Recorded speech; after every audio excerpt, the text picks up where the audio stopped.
ایک موقع پر آپ صلی اللہ علیہ وسلم نے دعا فرمائی، اے اللہ مجھے مسکین بنا کر زندہ رکھ اور مسکینی کی حالت میں موت دے اور مسکینوں کے ساتھ قیامت میں حشر فرما۔ حضرت عائشہ رضی اللہ تعالیٰ عنہ نے سوال کیا، ایسا کیوں یا رسول اللہ صلی اللہ علیہ وسلم؟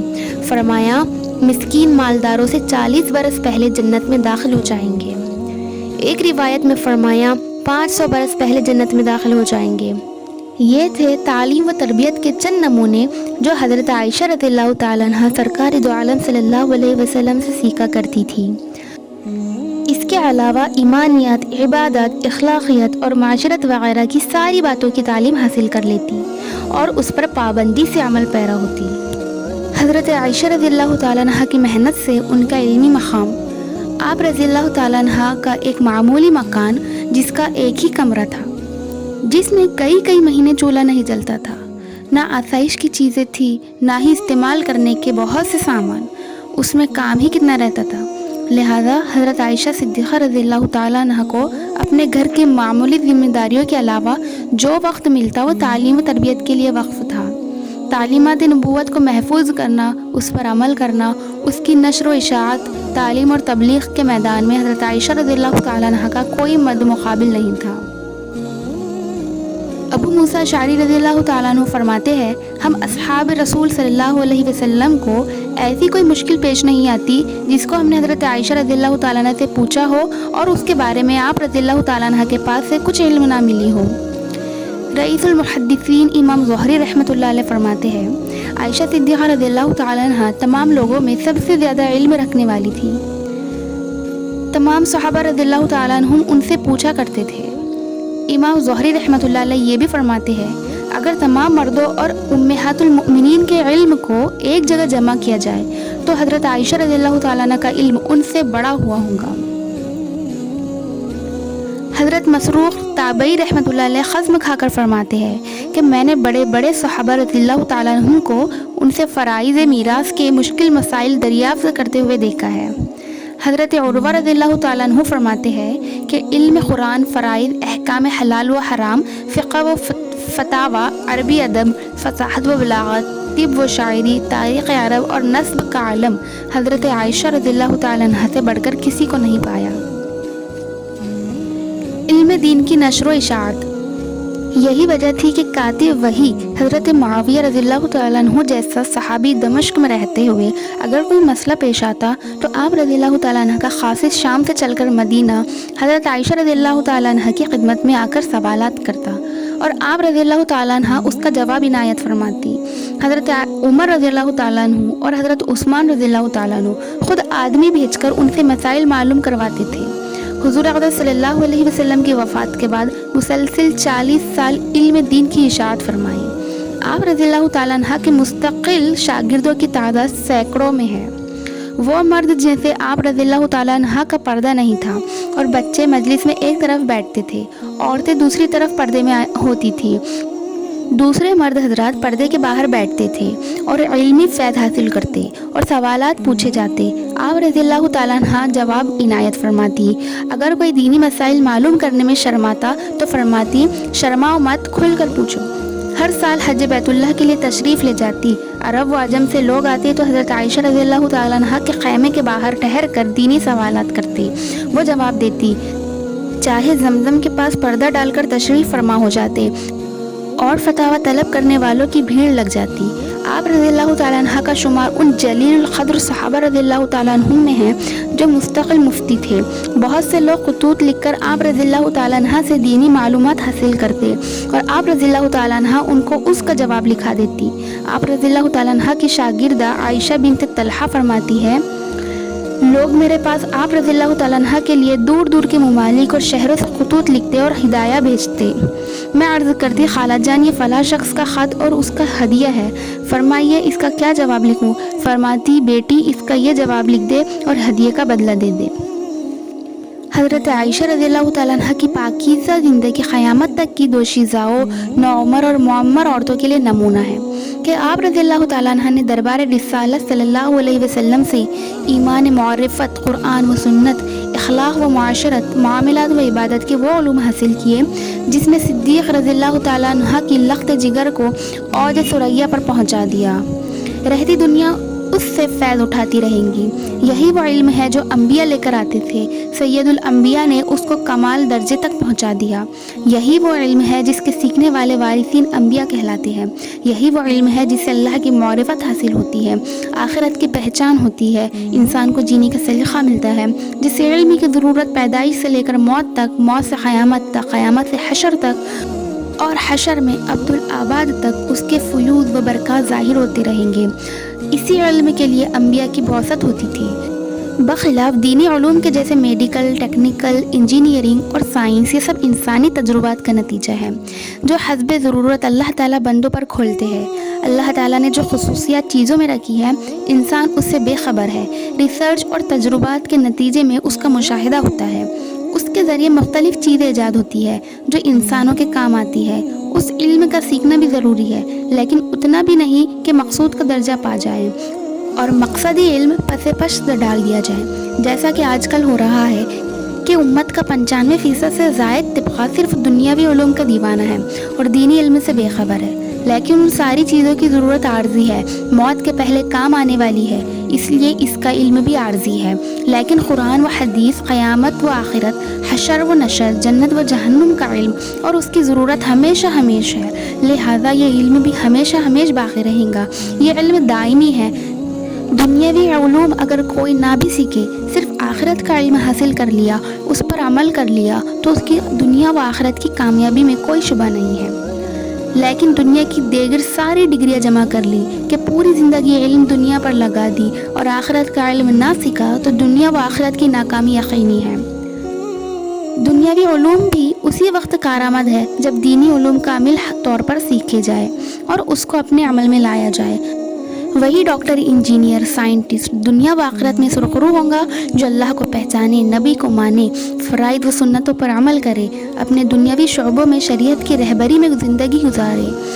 ورنہ خالص دنیاوی علوم کی نہ ہی کوئی فضیلیت ہے، نہ مقام، اس کے لیے نہ انبیاء آئے نہ رسول۔ یہ تو خدا کے دشمنوں کو بھی مل جاتا ہے۔ خدا کے انکار کرنے والے بھی اس علم کے دعوے دار ہیں۔ خدا نخواستہ کوئی دنیاوی علوم نہ سیکھے تو کوئی مواخذہ نہیں، نہ اس کے سیکھنے پر کہیں اجر کا وعدہ ہے۔ محض دینی علوم کے سیکھنے کے بے شمار فضائل احادیث و قرآن میں ہیں، اس کا ضرورت کے مطابق سیکھنا ہر مسلمان پر فرض عین ہے۔